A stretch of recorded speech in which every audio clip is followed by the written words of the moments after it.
I appreciate our staff. This signing class is over a year's worth of work coming together, and also certainly the good job that some of our players on campus did hosting some of these guys, showing the family atmosphere that exists here. Signing class is Daquan Brown, cornerback, 6 feet 175 from Dorsey High School in LA. Relatively tall corner, great skills, very explosive, great hips for a tall guy with long arms. Tyler Brugman, quarterback, very efficient, ball comes off his hand quickly, Phoenix, Arizona, Brophy prep. River Craycraft, wide receiver, 6'2", 205. Santa Margarita High School, and very successful program. Tough, gritty player. Knows all the tricks as far as playing receiver, and you know, the one thing that I'll say about Santa Margarita is you show up on that campus and you think paradise, but then but that team's personified by toughness. So Isaac Dotson, athlete, 6'3", 210, Newport High School in Bellevue, Washington. Can do a lot of things. Can probably play 5 different positions. Very athletic, very smart. Daniel Ikuale, defensive lineman, 6'4", 290. Pongo, American Samoa. Yeah, he's that big, and he can also run. Defensive lineman, but also played a lot of tight end in high school. Lyman Falau, who's on campus right now, defensive end, 6'2", 275, from College of San Mateo in Vallejo, California. Incredible worker, just like guys at College of San Mateo are, and we're working very hard now, and we're excited to already have him on campus. Carlos Freeman, offensive lineman, 6'3", 290, Midwest City High School in Oklahoma City. Tough, mean, active offensive lineman, and may win the heavyweight championship in the state of Oklahoma in wrestling. Darius Lamora, safety, 6 feet 185, Port Arthur Memorial High School in Texas. Big hit guy. The first thing I think of, even though he's a thinner guy, is the explosions that take place anytime he's in the vicinity.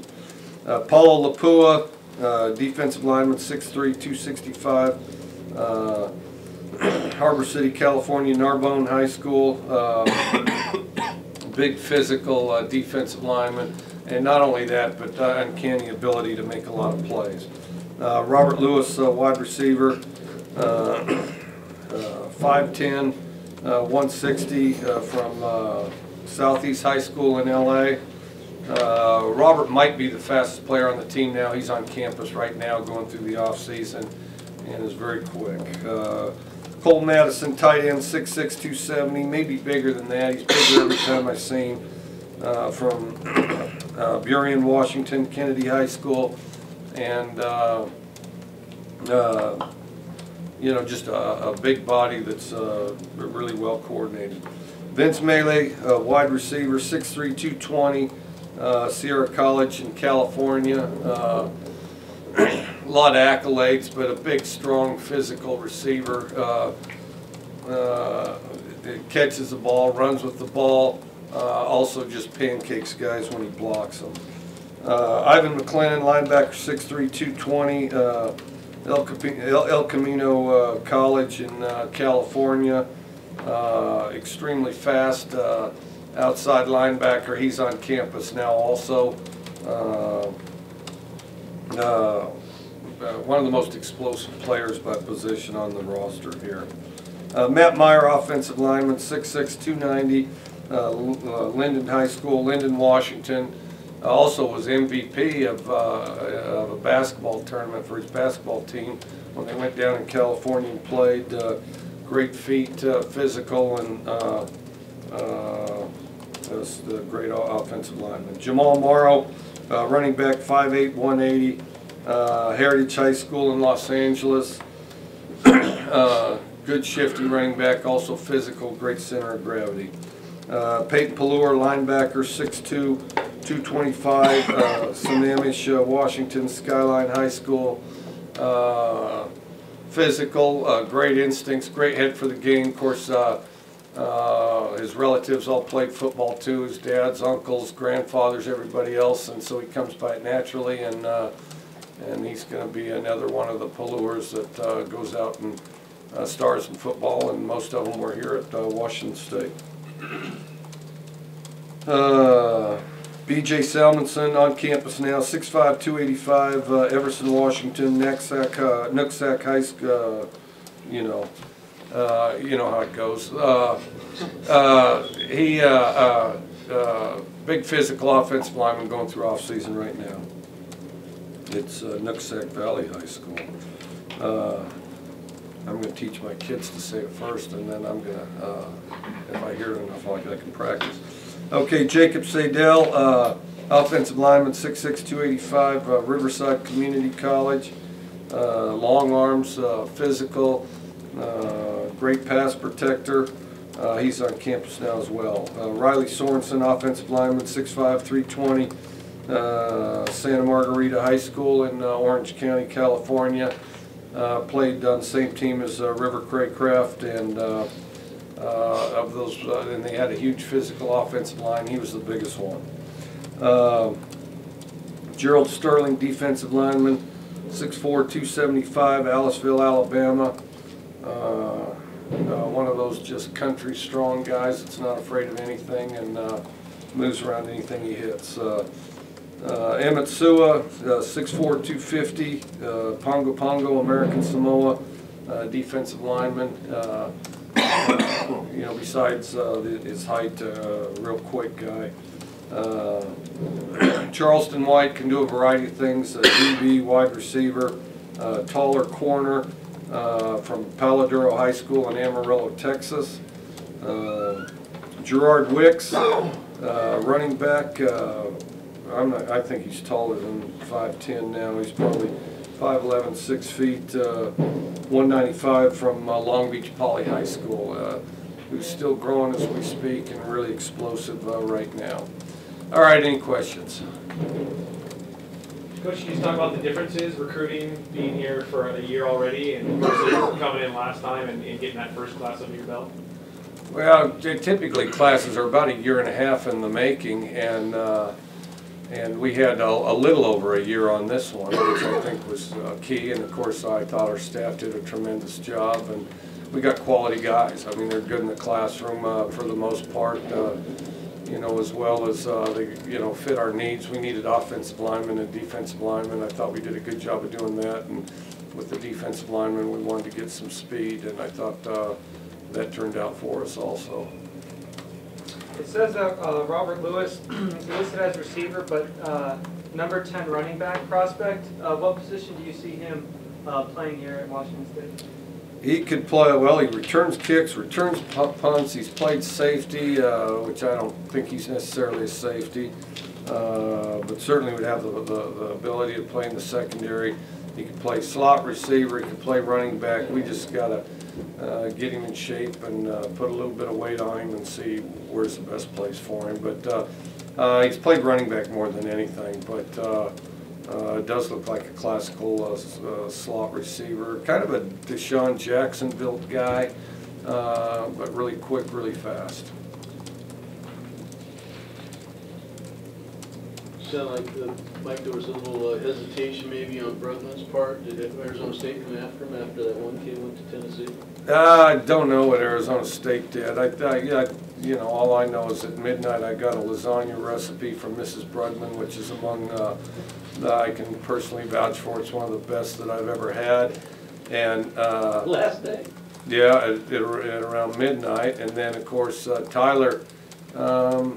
Tyler was sporting the crimson and gray as well as a crimson and gray tie, and so as a person who doesn't exactly embrace wearing ties, if a guy's going to wear a tie somewhere, he means business. So we're excited to have Tyler, and couldn't be happier to have him on board.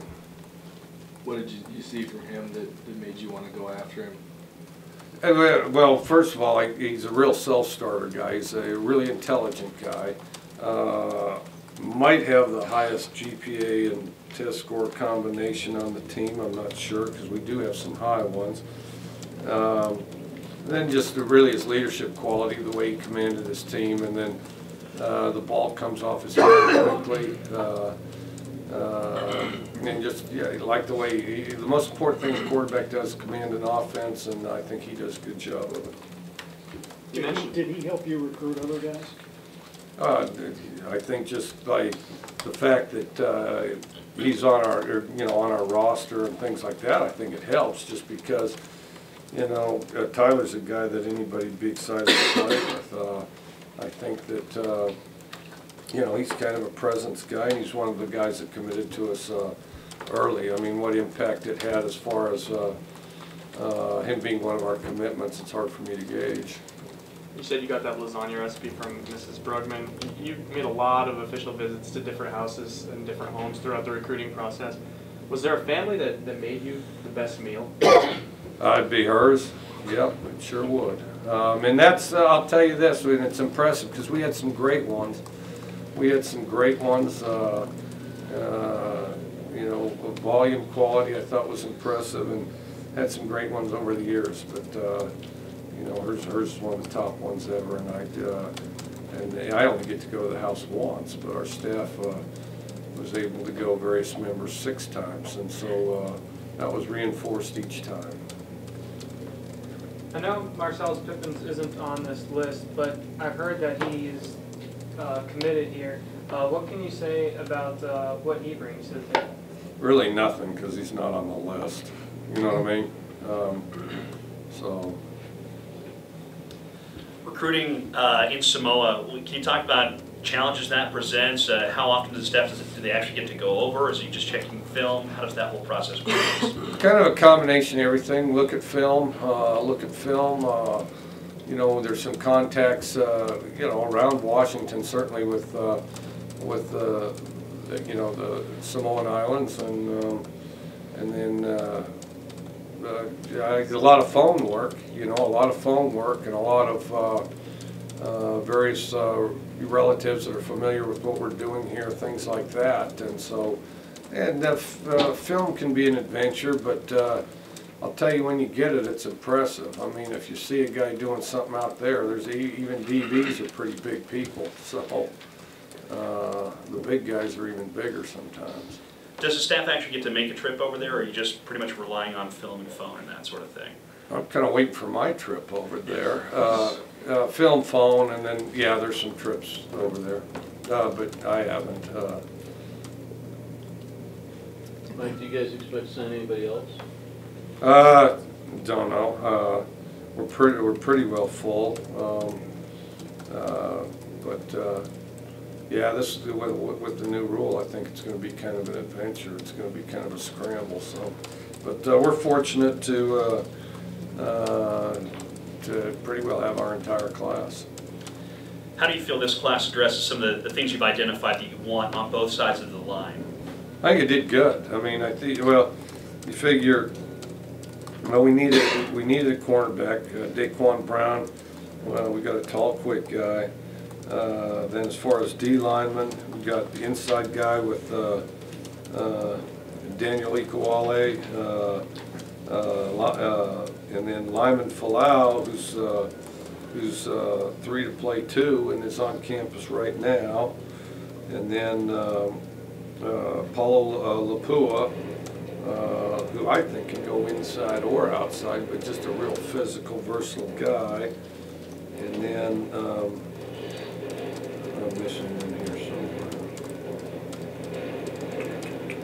somewhere. Gerald Sterling, strong, physical, can dunk a basketball. Emmett Sua, more of a DN guy, I would think. Quick, long arms. And then offensive line, well, first of all, we didn't have very many bodies. We played last year with 6 guys and averaged about 270. So we needed numbers as well as quality. But you got Carlos Freeman, who's in one of the best wrestling states in the world. is one of the favorites to win the heavyweight championship. So pretty athletic and mean on top of being a good O-lineman. And then Matt Meyer, you know, typically these guys that play basketball that are offensive linemen, they go in the middle of the key and stand there with their hands up. But that's not really what he does. He'll get you an MVP from time to time and scored 18 points in the final from what I understand. So real athletic, you know. And then of course Cody O'Connell, as far as height and weight, probably the biggest lineman I've ever coached. I've had some that are heavier, but not the combination of that height, because you're talking about a guy that's got good feet, that's you know, has a pretty flat stomach, and so that's impressive. And then Jacob Sadell, well, I missed B.J. Salmonson. You know, we get the off season to work with him to get him in shape. Jacob Sadell did a really good job with a good Riverside Community College team, and then he's 3 to play 2 as well, and so we got some time to work with him. I mean, it's not like, you know, and of course he was a qualifier and everything else, so he's a smart guy to begin with. And then Riley Sorensen, very big body, especially for a freshman. So I think all those guys combined, we needed numbers and quality. I thought we got both. Coach, was the focus on the West Coast? Seems a lot of guys from California, Washington. Is that like the ideal, or? Yeah, we definitely focused on the West Coast. I mean, our priorities really are, you know, Washington, and then in particular Southern California, and then in between, based on well, the Pac-12 footprint in general, but then also you know, contacts, people that we have connections with that reach out to us, things like that. You know, we'll recruit them anywhere, but they have to have a particular interest to come here, you know, like Gerald Sterling, for example.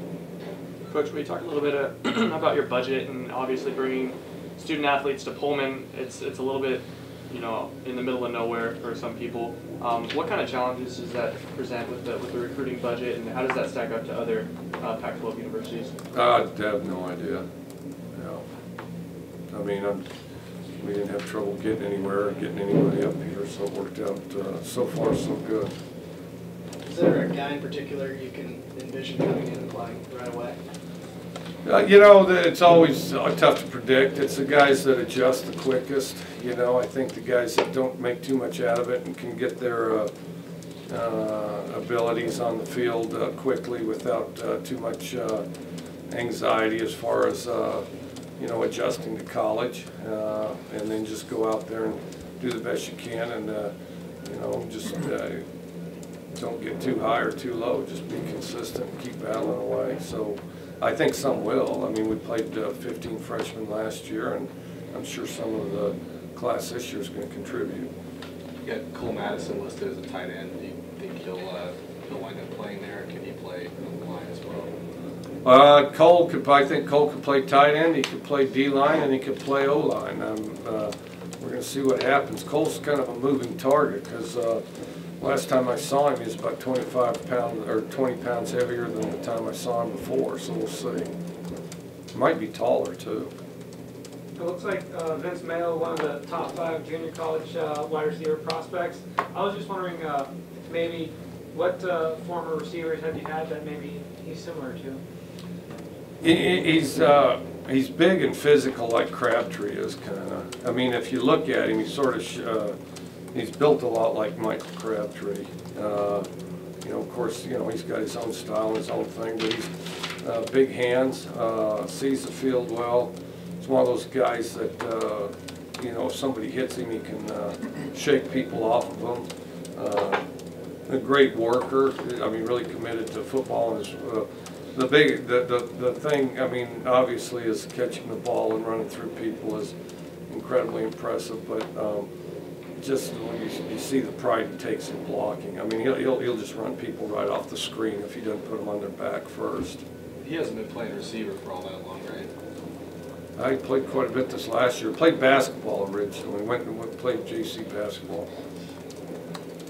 Mike, Mail and McLennan, again, real early, but I think they might be the most likely guys of all the newcomers to start, say, right off the bat, or that's a strong statement. Well, you never know. I mean, but the JC guys in general, you bring in because you expect them to contribute early. So, I mean, you know, I think two good candidates. But I think all the JC guys, you know, we have some expectations on them, and then, but you know, in most cases, they have a, you know, they have a little wiggle room as far as 3 to play 2. You know, Vince doesn't, but we do think Vince can, you know, he just has to keep doing what he's doing, and I'm sure it'll help us. Is Melee going to petition for that extra year through the NCAA from what you've heard? Oh yeah, absolutely. What was the new rule you referred to a little bit ago? Oh, the 25, where you can only send out 25, you know.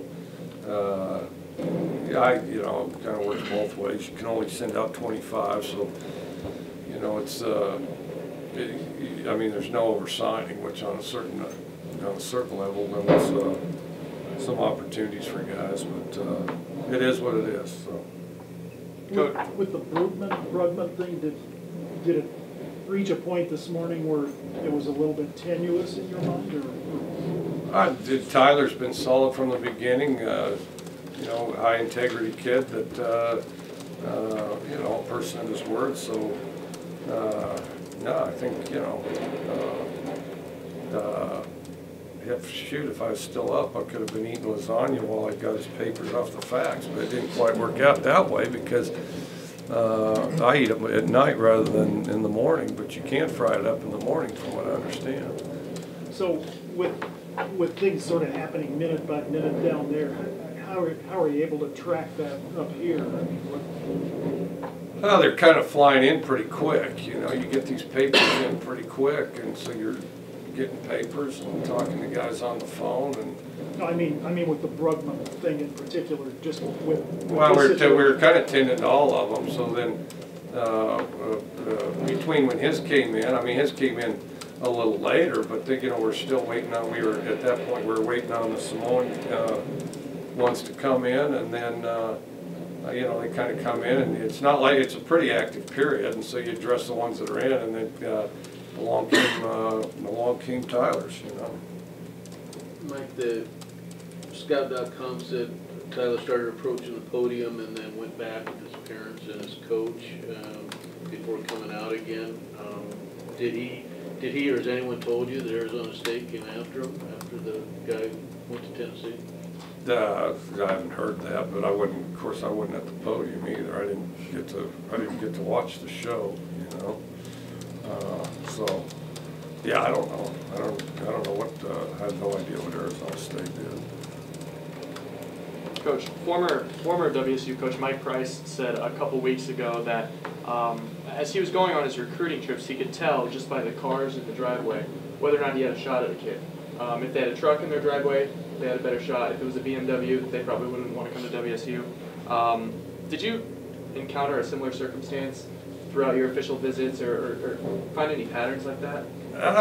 You know, I'd say I need to think about that, and that's not a bad approach. I think, and somebody asked me something. I think it was you. Something to do with the budget, which I don't have much to do with. But anyway, as far as getting to, you know, the biggest thing with Pullman is people have heard of it, but they haven't been here. So you need to get them here so they can see it. Without exception, when they come here, they like it. And certainly there's a pickup appeal to the thing. But I'll tell you, where our reception has been really good as well. I don't know anybody that doesn't like once they come here because, you know, everybody talks about college towns, so this is a college town, and it feels like a college town. It feels like a family in the way that college towns do. But the other thing is, you know, especially people from the city, and I'm not just talking, you know, inner city deals where there's a certain amount of distractions and things. I'm talking just people that are tired of sitting in their car and things like that. I mean, you'd be surprised how many folks like that have come up here, parents, kids, everybody saying, hey, you know, I mean, it's literally, what? I mean, I can just park my car and walk across the street to all the football stuff, the library, the student union, and all my classes. I mean, and especially those Southern California kids, it's an incredible relief to get out of the whole urban setting, and all of a sudden life's simple, you know, because you got the rest of your life to live in a city, and cities are fine. But the thing is what makes college special and magical and all that's the opportunity to spend time with students, and without the aggravation of sitting in traffic, and you know, and whether it be crime or poverty or whatever the case may be. This place has had an incredible appeal as far as that goes, and then the other thing, it's a unique setting, and I think that you know, the opportunity to come experience something that you maybe haven't been a part of certainly has appealed to some of the people on this list. When looking at the recruiting process, the construction going on, football operations center, how much does that play into the recruits? Do they care that much about it since it's not there yet? Well, I think it's important. I think, you know, I think it's very important because we're about to have the best facilities football complex in the Pac-12, and one thing that I do think helped recruiting is you know, digging a hole. I mean, once there's a hole in the ground, I mean, there's enough people asking what you're going to fill it up with that it certainly gives you a lot of opportunity to talk about it and illustrate the point, and helps illustrate the vision. I mean, even though it's just a hole, I mean, why is there a hole? Well, this is going to be, oh really, what's this? Well, so it's going to fit their how, you know, so pretty soon everybody starts working it out in their mind. I think that certainly was beneficial. Did you have any reaction to the NCAA's rule change on text messaging in the last couple of weeks for next year? Yeah, I haven't had a time to absorb all that. I mean, I guess there are a bunch of rule changes, and we'll adjust to that when the time comes. You got anybody, Mike, you sure is going to gray shirt or red shirt? No, not that I can think of. I mean, there might be, but it'd take me some time to think that through. Not that it comes to mind immediately. Were there any areas of this team that you would have liked to, in terms of recruiting process, that you didn't get to address as much as you would have liked to? Well, I mean, really all of them when you get down to that. I mean, this isn't really a business of satisfaction, you know. I mean, you know, there's no, you know, sitting under the tree and drinking a lemonade on this deal. I mean, you're always looking for more, better, and what you could have improved on. But I think it's pretty comprehensive. Did you have to address the Marquise Wilson stuff during the recruiting process, and did it have any effect on anything? I don't think it had any effect. If anything, I think it was positive, because I think people saw it for what it was, and both reviews indicated our staff to the point where I almost blushed. Any questions on the line for Coach?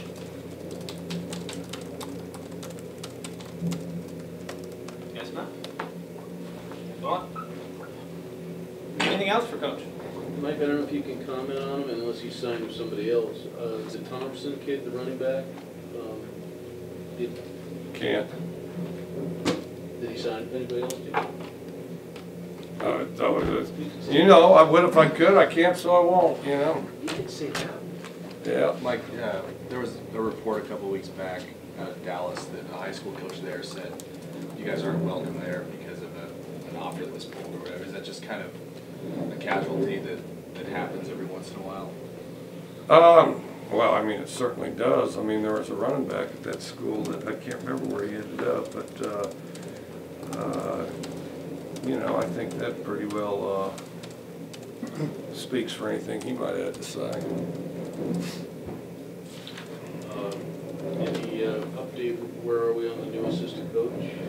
Well, we of course hired David Yost, and are we ready to announce? No, we're not ready to announce it. Hang on a second. But you have to check with the boss first there? He does all he carries the paper around, and he's the one that's you know, says here this isn't filled out and this isn't done, this isn't finished, but and plus we're still in the euphoria of celebrating David Yost being here, and so we're going to need a little time. Have you decided on Leon Brooks' Leon's future? We're addressing it. So we're addressing anything that Leon may or may not have done internally. Mike, the Sorensen signing, it sounded like that was sort of unusual circumstances down the stretch. What was it, out of the blue, or what? Yeah, we were looking for a lineman. Yeah, not entirely. I mean, you know, he came up here originally when River Craycraft was up here, and so I guess you can make the argument we've been on him longer than you know, as far as duration, longer than most people. And then of course he had kind of a holding pattern, and then you know, committed, changed his mind, and we're glad to have him. So I mean, yeah, there were some turns in the road, but it wasn't like a whole bunch of them. But we had a kind of contact and rapport with him for quite some time.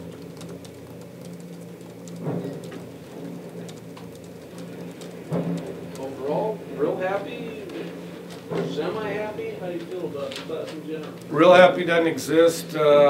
Pretty happy, yeah. I mean, so I think it went well, and I think the efforts of our staff were key to that. And I also think, as I mentioned before, I think the atmosphere that exists with our players and our team and their efforts, you know, to create a great environment here for the recruits, I think was instrumental too. So now that recruiting season's done, what are you going to do between now and when workouts start? Well, workouts have started. Workouts started the day they got back. You know, the thing is we've had coaches on the road the whole time.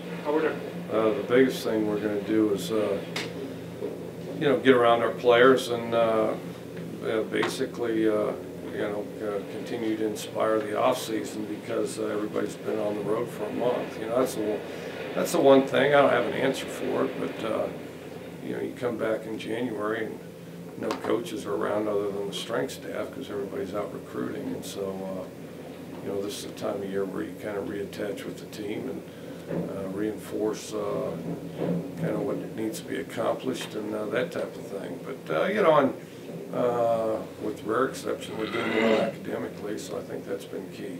So. Coach, what's the next steps in recruiting? Obviously, this recruiting cycle is over, but the 2014 class is obviously being developed as we speak. What do you look to do at this point, as far as just developing connections and things of that sort with the next batch? Well, I mean, film and all that stuff's already started. Film and contacts with coaches, and you know, that's already started, and in some cases started a couple weeks ago.